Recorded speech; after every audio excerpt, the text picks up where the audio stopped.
नमस्कार। आज हम एक बेहद आकर्षक जापानी विचार पर गहरी नजर डालने वाले हैं। इकिगाई। जी, इकिगाई।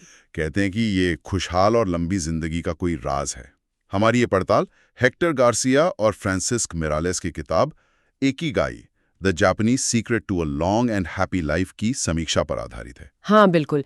इसी किताब के जरिए हम इसे समझने की कोशिश करेंगे। तो हमारा आज का इरादा है इस किताब के आईने में ये देखना कि जापान के ओकिनावा द्वीप के लोग भाई वो अपनी लंबी उम्र और जिंदा दिली के लिए मशहूर हैं। हाँ, बिल्कुल। तो वो आखिर कैसे जीते हैं, क्या राज हैं उनके, और हम सब मतलब उनसे क्या सीख सकते हैं। सही बात है। जरा सोचिए, क्या सुबह बिस्तर से उठने की कोई ठोस वजह होना आपकी जिंदगी को वाकई लंबा और ज्यादा संतुष्ट बना सकता है। जापान में इसी एहसास को इकिगाई कहते हैं। चलिए इसके पर्दे खोलते हैं। जी। तो सबसे पहले ये इकिगाई आखिर है क्या चीज। सुनने में तो बड़ा गहरा शब्द लगता है। गहरा तो है। ये एक जापानी शब्द है जिसका आप कह सकती हैं मोटा मोटा मतलब है अस्तित्व का कारण। अस्तित्व का कारण। हाँ, या फिर वो वजह जिसके लिए आप रोज सुबह उठते हैं। ये सिर्फ एक शब्द नहीं है बल्कि जीने का एक पूरा फलसफा है, एक नजरिया। ये उस चीज की खोज है जो जीवन को सार्थक बनाती है, एक तरह का अंदरूनी दिशा सूचक यंत्र कह लीजिए जो हमें रास्ता दिखाता है। अच्छा, और किताब समझाती है कि ये चार अहम चीजों के संगम से बनता है ना, जैसे कोई पहेली के चार हिस्से जुड़ते हैं। बिल्कुल। आपका इकिगाई उस पॉइंट पर होता है जहां ये चार दायरे या सर्कल कह लें एक दूसरे को काटते हैं। चार दायरे कौन कौन से? पहला, वो जो आप करना पसंद करते हैं, मतलब आपकी हॉबीज, आपकी दिलचस्पी, व्हाट यू लव। ठीक है। दूसरा, वो जिसमें आप माहिर हैं, आपकी स्किल्स, आपका talent, what you are good at. Okay. तीसरा, वो जिसकी दुनिया को जरूरत है, मतलब आप समाज के लिए क्या कर सकते हैं, कैसे उपयोगी हो सकते हैं, व्हाट द वर्ल्ड नीड्स। और चौथा, वो जिसके लिए आपको पैसे मिल सकते हैं, यानी आपका प्रोफेशन, आपकी कमाई का जरिया, what you can be paid for, money. अच्छा तो प्यार, महारत, जरूरत और पैसा। जी। किताब का तर्क है कि इन चारों के बीच एक संतुलन खोजना ही मतलब भरी और टिकाऊ जिंदगी का आधार बनता है। मतलब अगर एक भी मिसिंग हो तो? हाँ, अगर इनमें से कोई एक भी पहलू गायब हो तो कहीं ना कहीं एक खालीपन रह सकता है। मिसाल के तौर पर सोचिए, आपको कोई काम पसंद है और आप उसमें अच्छे भी हैं, पर न दुनिया को उसकी जरूरत है, न उससे पैसे मिलते हैं। तो वो बस एक शौक रह गया। बिल्कुल, वो शायद एक हॉबी ही रह जाएगी, इकिगाई नहीं। या मान लीजिए आपको पैसे मिलते हैं, दुनिया को जरूरत भी है, पर न आपको पसंद है, न आप उसमें बहुत अच्छे हैं, तो शायद आप बोझ महसूस करेंगे। ये चार वृत्त सुनने में तो बहुत संतुलित लगते हैं, पर मेरा सवाल ये है कि किताब क्या इस बात पर जोर देती है कि असल जिंदगी में इन चारों का सटीक मिलन बिंदु खोजना कितना मुश्किल हो सकता है? क्या ये एक आदर्श स्थिति ज्यादा है जिसे पाना आसान नहीं?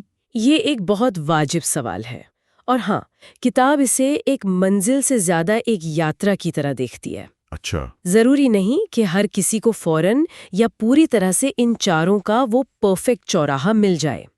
कई बार इसमें वक्त लगता है, प्रयोग करने पड़ते हैं। और हाँ, ये संतुलन बनाना वाकई चुनौतीपूर्ण हो सकता है। किताब का मकसद शायद ये दिखाना है कि इन चारों दिशाओं में सोचना हमें ज्यादा सार्थक जीवन की ओर ले जा सकता है, भले ही वो एकदम परफेक्ट चौराहा ना मिले।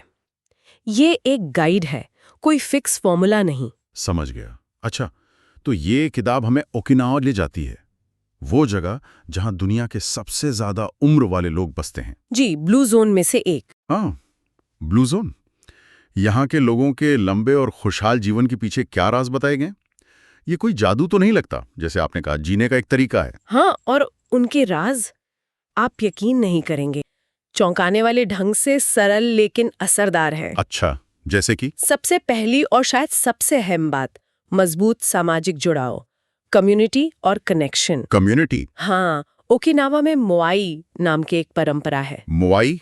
ये क्या होता है? ये एक तरह के सामाजिक सहायता समूह होते हैं।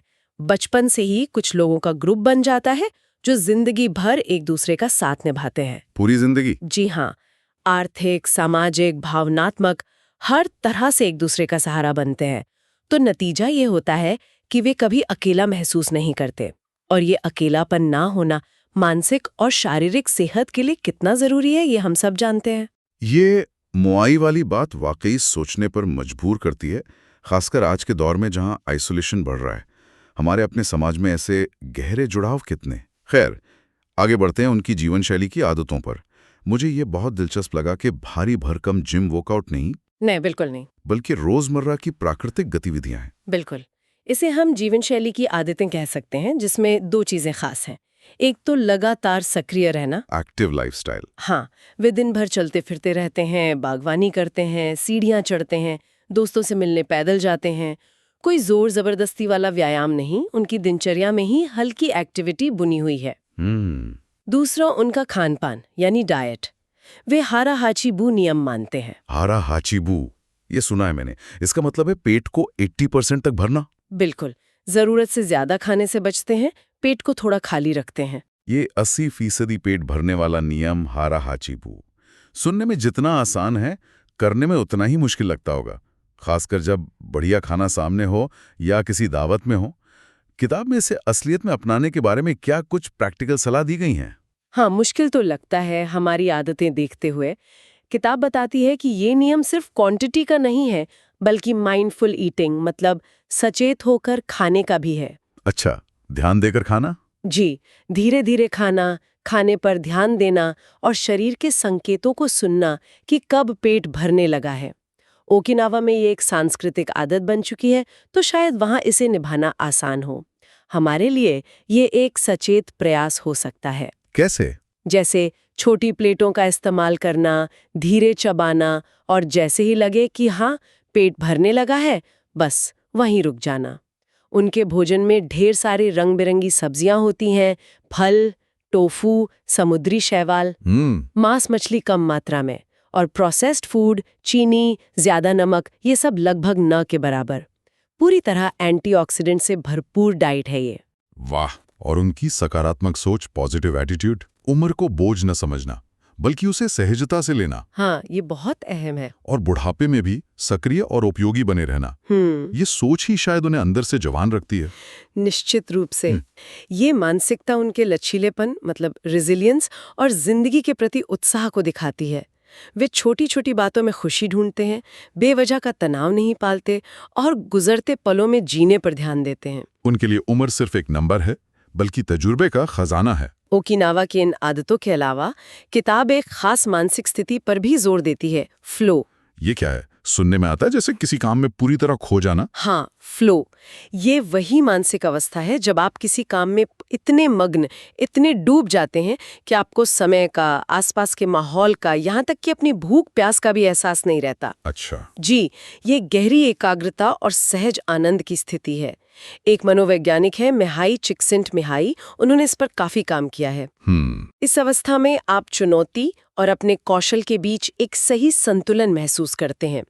काम ना तो इतना आसान होता है कि बोरियत हो, ना इतना मुश्किल कि चिंता होने लगे, बस परफेक्ट बैलेंस। और किताब की दिलचस्प बात यह है कि ये सिर्फ बड़े क्रिएटिव कामों में ही नहीं मिलता। नहीं, बिल्कुल नहीं। बल्कि रोजमर्रा के छोटे छोटे कामों में भी मिल सकता है, जैसे खाना पकाना या बागवानी। हाँ, बिल्कुल। अगर आप किसी भी काम को पूरे ध्यान और लगन से करें, चाहे वो बागवानी हो, पेंटिंग हो, कोई म्यूजिक इंस्ट्रूमेंट बजाना हो, कोडिंग हो या यहाँ तक कि घर की सफाई ही क्यों ना हो, आप फ्लो महसूस कर सकते हैं। सफाई में भी फ्लो? हाँ, क्यों नहीं। जब आप फ्लो में होते हैं तो दिमागी भटकाव कम होता है, स्ट्रेस घटता है, आप वर्तमान क्षण में जीते हैं और आपको अपने काम से गहरा संतोष और मतलब मिलता है।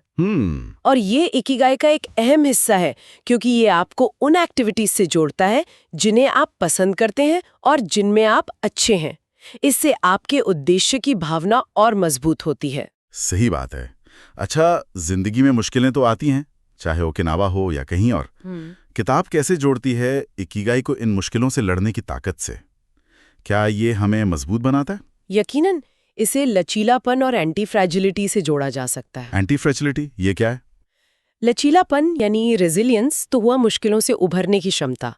एंटी फ्रैजिलिटी एक कदम और आगे है, मतलब मुश्किलों से न सिर्फ उभरना बल्कि उनसे और मजबूत होकर निकलना। जैसे कोई चीज दबाव पड़ने पर टूटने के बजाय और मजबूत हो जाए। वाह, ये तो कमाल का कॉन्सेप्ट है ना? किताब के अनुसार जब आपके पास जीने का एक स्पष्ट उद्देश्य यानी आपका इकिगाई होता है तो आप जीवन की चुनौतियों, नाकामियों और नुकसान का सामना बेहतर ढंग से कर पाते हैं। कैसे? आपका उद्देश्य आपको एक एंकर की तरह, एक लंगर की तरह सहारा देता है, एक दिशा दिखाता है। भले ही बाहरी हालात कितने भी मुश्किल क्यों ना हो, आपको पता होता है कि आप किस लिए जी रहे हैं। ओकिनावा के शतायु लोग जिनकी उम्र 100 साल से ज्यादा है, वो मुश्किलों से भागने या उन पर मातम मनाने के बजाय उनसे तालमेल बिठाने और वर्तमान में जीने पर जोर देते हैं। वर्तमान में जीना? हाँ, वे ये स्वीकार करते हैं कि जीवन में उतार चढ़ाव तो आएंगे ही, लेकिन उनका ध्यान इस बात पर रहता है कि वो क्या नियंत्रित कर सकते हैं, अपनी प्रतिक्रिया, अपनी सोच और अपने मकसद के प्रति अपनी लगन। इकिगाई उन्हें वो क्यों देता है जो मुश्किल कैसे को सहने की ताकत देता है। ये बहुत गहरी बात है। किताब में इकिगाई के 10 नियम भी दिए गए हैं। ये ओकिनावा के जीवन दर्शन का निचोड़ लगते हैं। क्या हम इन पर एक नजर डालें? शायद इनमें कुछ ऐसे नुस्खे हों जो आज की भाग-दौड़ भरी जिंदगी में भी काम आए। हाँ बिल्कुल, ये 10 नियम ओकिनावा जीवन शैली और इकिगाई दर्शन का सार है। इन्हें एक तरह से प्रैक्टिकल टिप्स कह सकते हैं। पहला, हमेशा सक्रिय रहें, कभी रिटायर ना हो। रिटायर ना हो मतलब काम करते रहें? इसका मतलब नौकरी से नहीं बल्कि जुनून से जुड़ा है।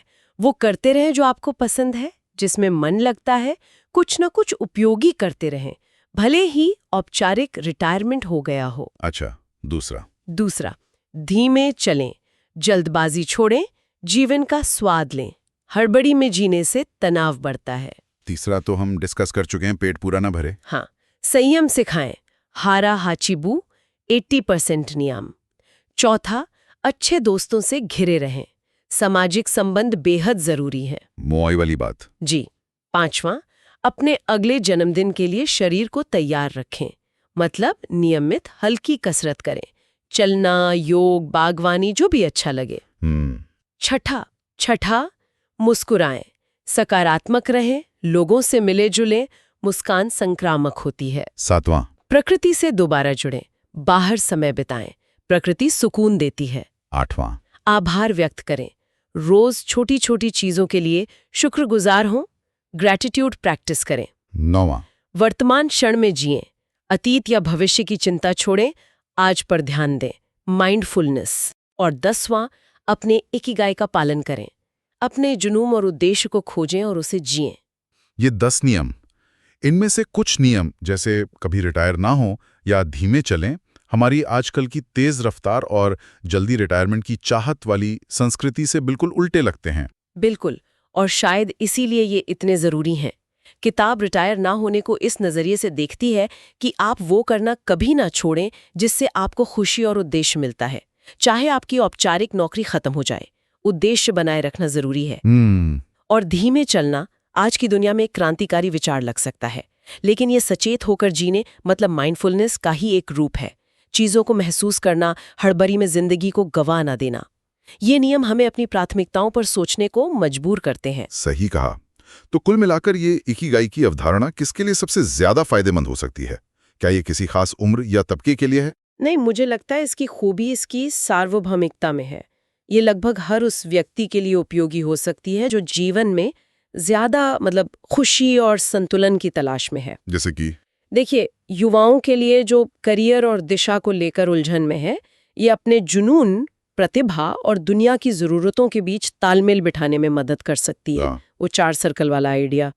कामकाजी पेशेवरों के लिए जो शायद तनाव या बर्नआउट महसूस कर रहे हैं, ये काम में फ्लो खोजने और सिर्फ सफलता के पीछे भागने के बजाय काम का आनंद लेने का रास्ता दिखा सकती है। और सेहत पर ध्यान देने वालों या जीवन के मध्य पड़ाव पर खड़े लोगों के लिए? हाँ, स्वास्थ्य और कल्याण चाहने वालों को ओकिनावा जीवन शैली से डाइट, हल्की एक्टिविटी और सकारात्मकता के व्यवहारिक नुस्खे मिलते हैं।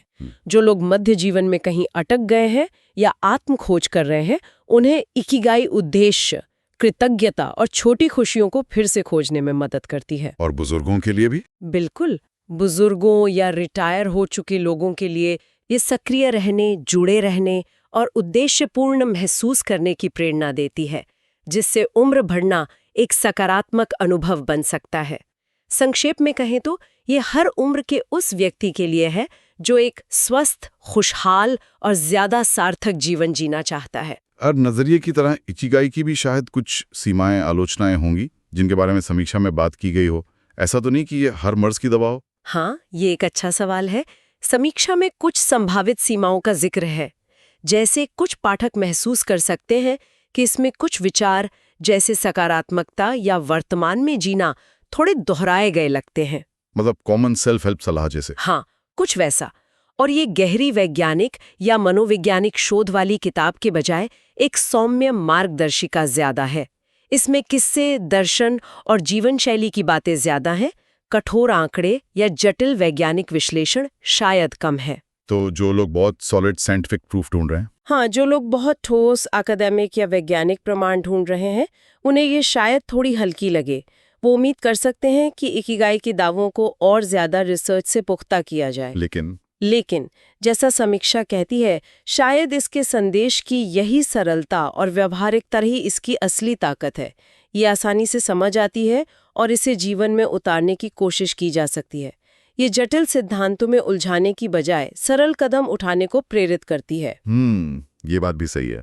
तो इस सारी बातचीत का निचोड़ क्या निकलता है? हमने इकिगाई के 4 तत्वों, ओकिनावा के रहस्यों, फ्लो स्टेट, लचीलेपन और 10 नियमों की बात की। अंत में क्या संदेश लेकर जाएं? देखिए, मेरे ख्याल से इकिगाई हमें एक बहुत जरूरी बात याद दिलाती है।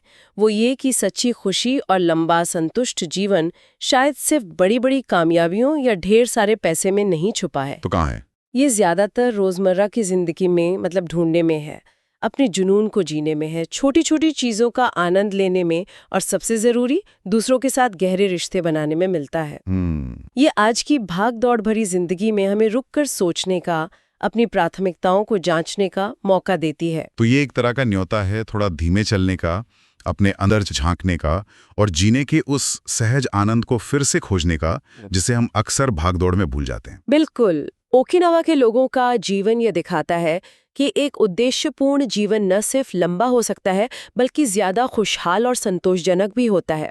ये काम और जीवन के बीच संतुलन, स्वास्थ्य और मानसिक शांति की ओर ले जाता है। अंतिम विचार।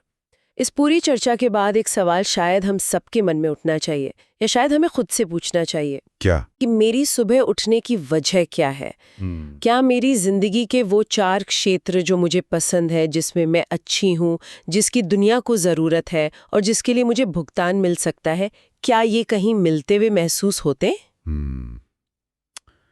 ये गहरा सवाल है। हाँ, या शायद उनमें से किसी एक या 2 पर और ध्यान देने की जरूरत है। हो सकता है कि सिर्फ इस सवाल पर ईमानदारी से विचार करना ही अपनी इकिगाई की खोज की दिशा में पहला सबसे अहम कदम हो।